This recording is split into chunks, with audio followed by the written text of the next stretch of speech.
एकादशी का ये व्रत बहुत ही पुण्यदायी होता है। इस एकादशी को सभी पापों को हरने वाली, उत्तम और पुण्यदायी माना गया है। इस दिन भगवान श्री विष्णु की पूजा अर्चना की जाती है। पौराणिक मान्यताओं के अनुसार जया एकादशी का व्रत करने से बुरे कर्मों के कष्ट दूर हो जाते हैं और जया एकादशी व्रत की कथा सुनने मात्र से व्यक्ति के सभी दुख दर्द दूर होने के साथ ही अंत में मोक्ष की भी प्राप्ति होती है। तो आज की इस वीडियो में आप रसपान करेंगे जया एकादशी व्रत की संपूर्ण कथा का, क्योंकि एकादशी का व्रत पापों के नाश के लिए रखा जाता है, पितरों के उद्धार के लिए रखा जाता है। ऐसे में आज के इस वीडियो में आप सबसे पहले सुनेंगे पाप नाशक स्तोत्र का हिंदी अनुवाद और फिर सुनेंगे एकादशी की व्रत कथा। हर व्यक्ति अपने जीवन में कोई न कोई पाप अवश्य करता है और यही पाप कर्म हमारे जन्म जन्मांतर तक हमारा पीछा नहीं छोड़ते और हमें हमारे द्वारा किए गए पाप कर्मों का भी फल अवश्य भोगना पड़ता है। इसलिए एकादशी तिथि के दिन भगवान विष्णु की पूजा करके सच्चे मन से अपने द्वारा की गई गलतियों या पापों के प्रायश्चित के लिए क्षमा याचना अवश्य करनी चाहिए और इस स्तोत्र को सच्चे मन से पढ़ना अथवा सुनना चाहिए। सर्वव्यापी श्री विष्णु को नमस्कार है, श्री हरि विष्णु को नमस्कार है। मैं अपने चित्त में स्थित सर्वव्यापी अहंकार शून्य श्री हरि को नमस्कार करती हूँ। मैं अपने मानस में विराजमान अव्यक्त अनंत और अपराजित परमेश्वर को नमस्कार करती हूँ। सबके पूजनी, जन्म और मरण से रहित प्रभावशाली श्री हरि को नमस्कार है। श्री हरि अर्थात श्री विष्णु मेरे चित्त में निवास करते हैं। श्री विष्णु मेरी बुद्धि में विराजमान है। श्री विष्णु मेरे अहंकार में प्रतिष्ठित है और श्री विष्णु मुझ में भी स्थित हैं। वे श्री विष्णु ही चराचर प्राणियों के कर्मों के रूप में स्थित हैं। उनके चिंतन से मेरे पापों का नाश हो। जो ध्यान करने पर पापों का हरण करते हैं और भावना करने से स्वप्न में दर्शन देते हैं। देवराज इंद्र के अनुज शरणागत जनों का दुख दूर करने वाले उन पापहारी श्री विष्णु को मैं नमस्कार करती हूँ। मैं इस निराधार जगत में अज्ञान अंधकार में डूबते हुए को हाथ का सहारा देने वाले परात्पर स्वरूप श्री विष्णु के सम्मुख नतमस्तक होती हूँ। हे सर्वेश्वर प्रभु, हे कमल नयन परमात्मन, हे ऋषिकेश, आपको नमस्कार है। हे इंद्रियों के स्वामी श्री विष्णु, आपको नमस्कार है। हे नृसिंह, अनंत स्वरूप गोविंद, समस्त भूत प्राणियों की सृष्टि करने वाले केशव, मेरे द्वारा जो दुर्वचन कहा गया हो अथवा पाप पूर्ण चिंतन किया गया हो, मेरे उस पाप का प्रशमन कीजिए, आपको नमस्कार है। हे केशव, अपने मन के वश में होकर मैंने जो न करने योग्य अत्यंत उग्र पाप पूर्ण चिंतन किया है उसे भी शांत कीजिए। हे परमार्थ परायण, हे ब्राह्मण प्रिय गोविंद, अपनी मर्यादा से कभी च्युत न होने वाले जगन्नाथ, जगत का भरण पोषण करने वाले देवेश्वर, मेरे पापों का विनाश कीजिए। मैंने मध्याह्न, अपराह्न, सायंकाल और रात्रि के समय जानते हुए अथवा अनजाने में शरीर, मन और वाणी के द्वारा जो पाप किया हो, हे पुनरिकाक्ष, हे ऋषिकेश, हे माधव, आपके इन तीनों नामों के उच्चारण से मेरे वे सब पाप क्षीण हो जाएं, नाश हो जाएं। हे कमल नयन, हे लक्ष्मीपति, हे इंद्रियों के स्वामी माधव, आज आप मेरे शरीर और वाणी द्वारा किए हुए पापों का हनन कीजिए। आज मैंने खाते, सोते, खड़े, चलते अथवा जागते हुए मन, वाणी और शरीर से जो भी नीच योनि और नरक की प्राप्ति कराने वाले सूक्ष्म अथवा स्थूल पाप किए हों, भगवान वासुदेव के नामोच्चारण से वे सब विनष्ट हो जाएं। जो परब्रह्म, परम धाम और परम पवित्र है, उन श्री विष्णु के संकीर्तन से मेरे सभी पाप नष्ट हो जाएं। जिसको प्राप्त होकर ज्ञानी जन पुनः लौटकर नहीं आते, जो गंध, स्पर्श आदि तन्मात्राओं से रहित है, श्री विष्णु का वह परम पद मेरे संपूर्ण पापों का शमन करे। जो भी भक्त एकादशी तिथि के दिन इस स्तोत्र का पाठ करता है, भगवान विष्णु उनके सभी पापों को क्षमा कर देते हैं। अब सुनिए जया एकादशी व्रत की संपूर्ण कथा।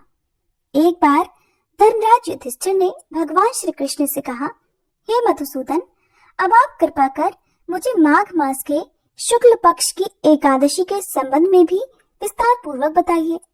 शुक्ल पक्ष की एकादशी में किस देवता का पूजन करना चाहिए और इस एकादशी के व्रत की क्या कथा है, उसके करने से किस फल की प्राप्ति होती है।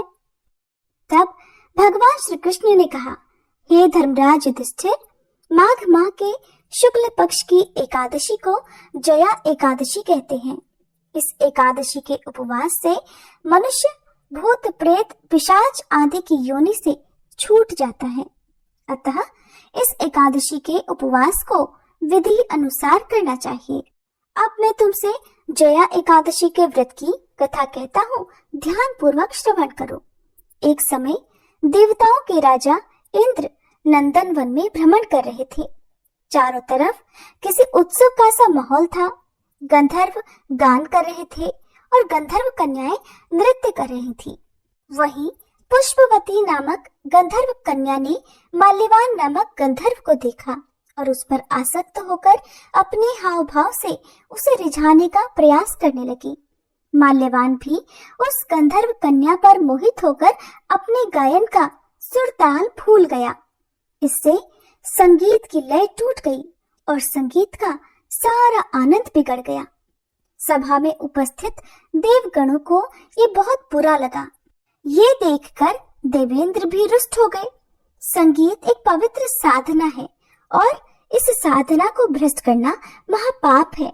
इसलिए क्रोधवश इंद्र ने पुष्पवती और माल्यवान को शाप दे डाला कि संगीत की साधना को अपवित्र करने वाले माल्यवान और पुष्पवती, तुमने देवी सरस्वती का घोर अपमान किया है, इसलिए तुम्हें अब मृत्यु लोक में जाना होगा। गुरुजनों की सभा में असंयम और लज्जाजनक प्रदर्शन करके तुमने गुरुजनों का भी अपमान किया है, इसलिए इंद्रलोक में तुम्हारा रहना अब संभव नहीं है। अब तुम अधम पिशाच असंयमी का सा जीवन बिताओगे। देवेंद्र का शाप सुनकर वे बड़े दुखी हुए और फिर हिमालय पर्वत पर पिशाच योनि में दुख पूर्वक अपना जीवन बिताने लगे। उन्हें गंध, रस, स्पर्श आदि का बिल्कुल भी बोध नहीं होता था। वहीं उन्हें असहनीय दुख भी सहने पड़ते थे। रात दिन में उन्हें एक क्षण के लिए भी नींद नहीं आती थी। उस स्थान का वातावरण जहाँ वे रहते थे अत्यंत शीतल था और शीत के कारण उनके रोए खड़े हो जाते थे, हाथ पैर सुन्न पड़ जाते थे, दांत किटकिटाने लगते थे। एक दिन उस पिशाच ने अपनी पत्नी पिशाचिनी से कहा, न मालूम हमने पिछले जन्म में कौन से पाप कर्म किए हैं जिसके कारण हमें इतनी दुखदाई ये पिशाच योनि प्राप्त हुई है। पिशाच योनि से नरक के दुख सहना कहीं ज्यादा उत्तम है। इसी प्रकार के अनेक विचारों को कहते हुए वे दोनों अपने दिन बिताने लगे। भगवान की कृपा से एक बार माघ मास के शुक्ल पक्ष की जया एकादशी का दिन आया और एकादशी के दिन इन दोनों ने कुछ भी भोजन आदि नहीं किया और न ही कोई पाप कर्म किया। उस दिन मात्र फल फूल खाकर ही दिन बिताया और महान दुख के साथ पीपल के वृक्ष के नीचे विश्राम करने लगे। उस दिन सूर्य भगवान अस्ताचल को जा रहे थे और वह रात इन दोनों ने एक दूसरे से सटकर बड़ी कठिनता से काटी। दूसरे दिन प्रातःकाल होते ही प्रभु की कृपा से इनकी पिशाच योनि से मुक्ति हो गई और पुनः अपनी अत्यंत सुंदर अप्सरा और गंधर्व की देह धारण करके तथा सुंदर वस्त्रों और आभूषणों से सुसज्जित होकर वे दोनों स्वर्ग लोक को चले गए। उस समय आकाश में देवगण और गंधर्व इनकी स्तुति करने लगे। नागलोक में जाकर इन दोनों ने देवेंद्र को दंडवत किया। देवेंद्र को भी उन्हें उनके रूप में देखकर महान आश्चर्य हुआ। फिर उन्होंने पूछा कि तुम्हें पिशाच योनि से किस प्रकार मुक्ति मिली, उसका पूरा पूरा वृतांत मुझे बताओ। देवेंद्र की बात सुनकर माल्यवान ने कहा, हे देवताओं के राजा इंद्र, श्री हरि की कृपा तथा जया एकादशी के व्रत के पुण्य से हमें पिशाच योनि से मुक्ति मिली है।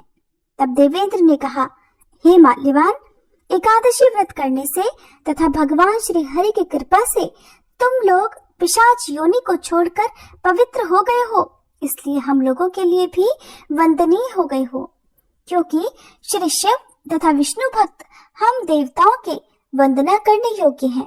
इसलिए आप दोनों धन्य हैं। अब आप प्रसन्नता पूर्वक देवलोक में निवास कर सकते हैं। इस प्रकार कथा सुनाकर भगवान श्री कृष्ण कहने लगे, हे धर्मराज, इस जया एकादशी के उपवास से कुयोनि से बड़ी आसानी से मुक्ति मिल जाती है।